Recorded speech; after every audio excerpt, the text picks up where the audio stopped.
Hello and welcome back to Rage Gaming, and more important than that, welcome to Elden Ring patch 1.07. The new patch just dropped and god damn it, it's big. Major changes to incantations, sorceries, weapon arts, huge balancing shifts in general, many bug fixes which are very important. But finally, most importantly, they're going to start balancing PvP and PvE separate from one another to make a proper good experience for both. That's a major turning point for the balance of the game, and hopefully the future DLCs and future Soulsborne games follow suit. Today, what we're doing is taking a deeper look into specific aspects of this patch, looking at the winners and losers and most interesting aspects of that. I'm talking about the weapon changes, be it base combat changes or specific weapon stuff, as well as all the many different weapon arts and the most interesting ones. Now, obviously, there's a lot to talk about, so let's begin. We begin with the overarching weapon changes, the major ones of that, beginning with bleed builds, because I have bad news for you, but everyone else in the entire game, I got great news. Status build up using dual weapons is simply nerfed. Therefore, the main way to build bleed has been majorly reduced. This affects both PvE and PvP though, which, where it's still very strong, it's no longer outrageously stupid and simply unfair. As you can see, the hits that would normally cause a pop and then nearly another cause one single pop, or in some cases not even a single pop, which is incredible. You're seeing a build made for bleed procs here with double seppuku active, and yet it's still not proccing nearly as much as it once did. Great for the meta of PvP and in general the variety of the game. You see, in boss fights, you're still going to be proccing plenty of bleed, but it's not going to be within, say, 1, 2, or maybe even 3 attacks, but instead, maybe it's like 5, 6, maybe 7, and it's just going to be a lot less stupid. And that is something that's a huge relief for the game. Second in importance to that, though, is going to be the major improvements to colossal weapons and the gameplay, not just swords. A huge issue with the big weapons is their lack of staggering bigger enemies and the poise associated with that. Against many enemies, especially the bigger ones, you'd throw an attack and then you'd be stuck vulnerable. That would lead to a specific playstyle called the jump attack spam playstyle that many would just overly use, since you could jump and do a big hit, and then that would lead to criticals because it would actually do posture damage. Now, colossal weapons as a whole, as well as a few extra large weapons, will also deal more poise damage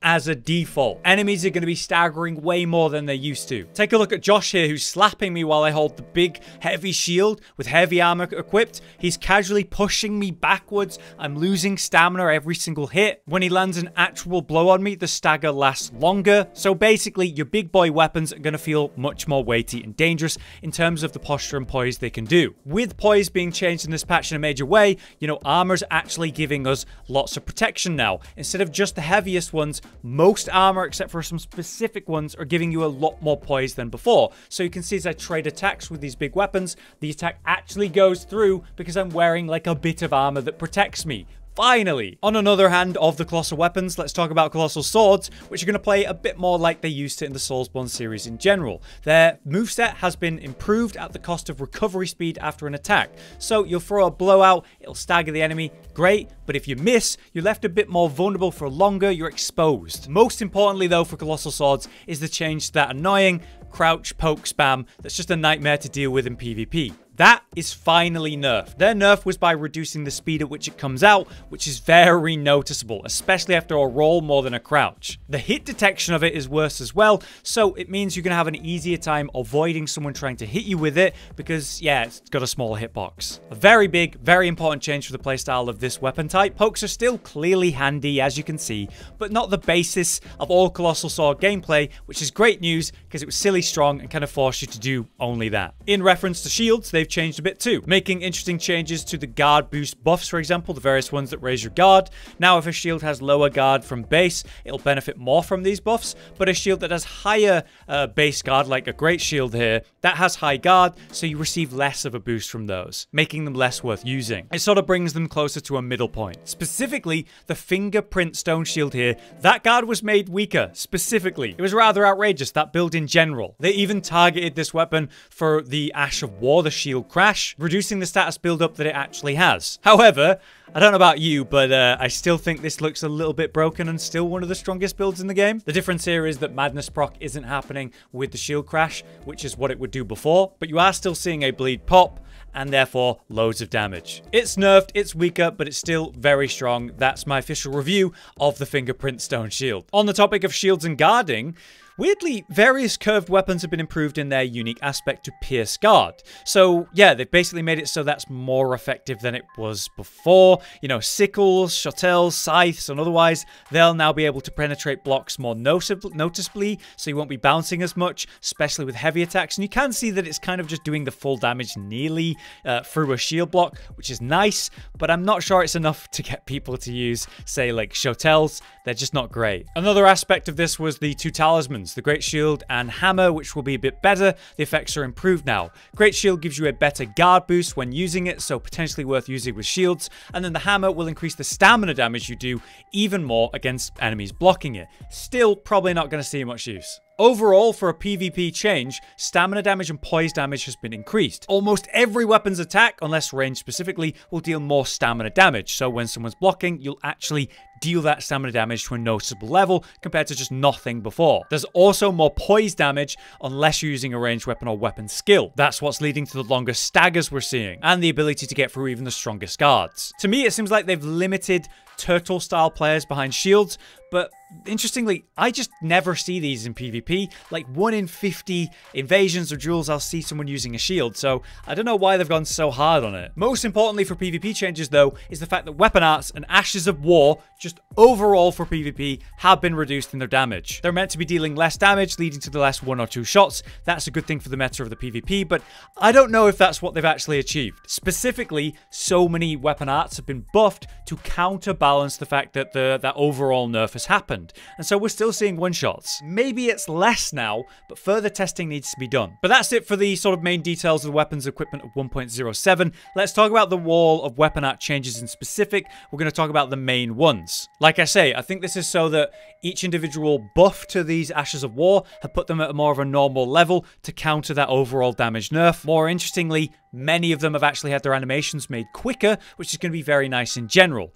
But with that in mind, I'm going to talk about the most interesting ones, rather than repeat the same sentence for nearly every Ash of War, which is they improved its damage and they made the motion values a bit faster. So we're going to talk about the most important ones. Starting with Corpse Piler. Yes, the Ash of War of Rivers of Blood has had its attack power increased. Me and Josh were just like looking at each other like, why? Why would they do this? After finally fixing it, they've made it stronger again. However, we have come to an interesting conclusion.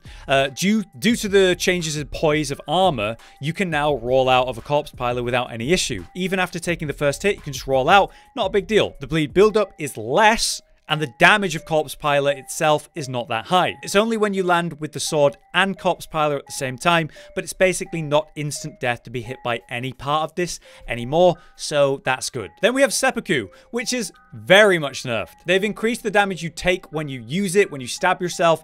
I think it's like two or maybe 3 times the amount of damage before, so just popping it twice, Josh nearly lost half his health. Then also they've reduced the bleed status build-up effect granted to weapons when they've got Seppuku, and that is very noticeable. It is still really strong in PvP or PvE, but there's a bit more of a cost to it, and it's not as broken as it was. Still, I think it's top tier in my opinion. Next up, we have a specific one, Regal Roar. That's the Axe of Godfrey's weapon and its unique Ash of War. They've extended the effect duration, they've reduced the time between strong attacks while under the effect, they've also reduced the time between the skill activation and being able to do anything else, so you use it and you don't get stuck as long. Another great detail is the Roar Talisman. They made it actually work for this Ash of War. Awesome, made it stronger. The downside is, I still hate it.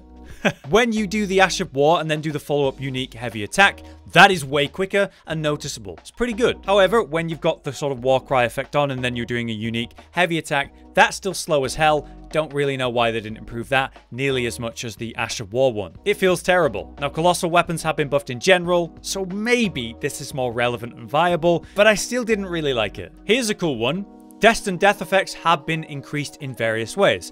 Take the Blade of Death Ash of War on the dagger specifically. That's effect duration has been increased from seemingly like 15 seconds to 60 seconds, a full minute, which is amazing. On the other hand, the Ash of War for the Colossal Sword, Destined Death, its motion speed has been increased. That whip at the beginning of the Ash of War comes out so much faster. It's honestly awesome. And this is going to be a really good faith weapon now because, yeah, Colossal Swords have obviously been improved, other than the poke being nerfed. On top of that, you're still getting the extended duration, 60 seconds of Destined Death. So this sword, really good now. Next up, Another top tier weapon has had some changes to it. Bloodboon Ritual is tied, of course, to the weapon of Mohg, where we're shouting Nihil and spamming this AoE.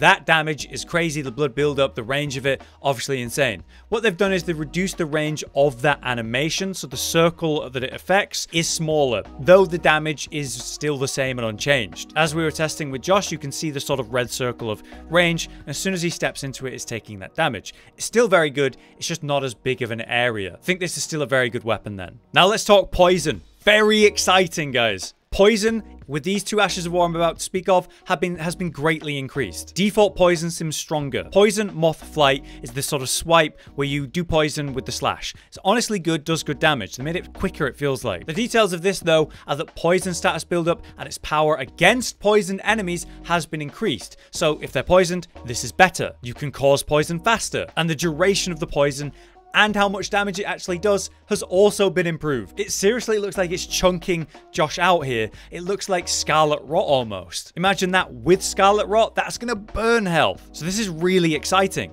because there's another Ash of War, the Viper Bite of the little snake shield, that's been improved too. They've increased the attack power and poison status buildup as well. And as you can see, absolutely reams health and then the poison's just chunking away in the same way. They've extended the poison effect duration for this one and increased the damage caused by poison. So again, it's like Scarlet Rot. Combining this poison, Deadly Poison, Scarlet Rot, damage over time builds are going to be nuts now. So it's something we're certainly going to be looking into soon. Another one, not so exciting, Stormcaller has been improved. They've improved the motion speed of the whole animation, the attack power, the poise damage, and most interestingly, they've increased the skill size of this Ash of War. So from a bird's eye view, the circle around you is bigger, a greater effect. Of course, you can follow it up with the following attacks. It's honestly really strong. You can see Josh just trying to avoid it, and I'm just spamming it. It's hard to avoid. This is not something you want to trade into, and it's been made quite deadly, so I think we'll see that more often. Here's one that Josh personally loves, the Lifesteal Fist that you can find on different claw and fist weapons. Its motion speed and attack power has been increased. We're using a +0 one here,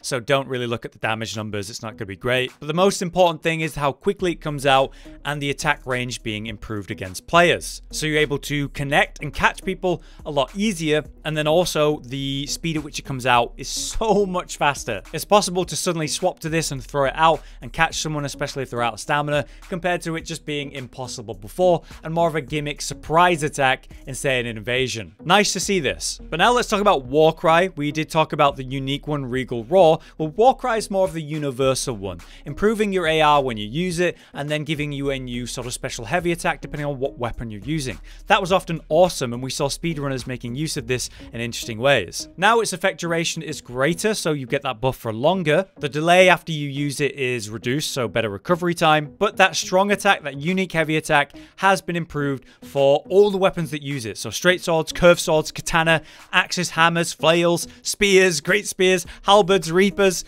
fists, claws. Yeah, it's been greatly improved as Warcry.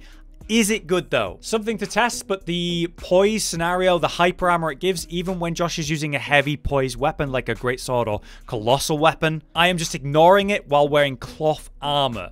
So the hyper armor on this Warcry special is really good, and I think it might actually be relevant. Next up, let's talk about Endure. Speaking of poise and all that, they've extended the effect of this buff, going from something like 2.5 seconds to 5 seconds, basically doubling how long it lasts. Interestingly, when you get a bleed proc, you'd normally have a stagger or say a frost proc. When you've got Endure on, you completely ignore that. So when you've got Endure on, you're a trading machine. Heavy builds are going to benefit from this, and in our new poise world, Endure might be quite relevant. Something to test for sure. Here's what I'm excited for.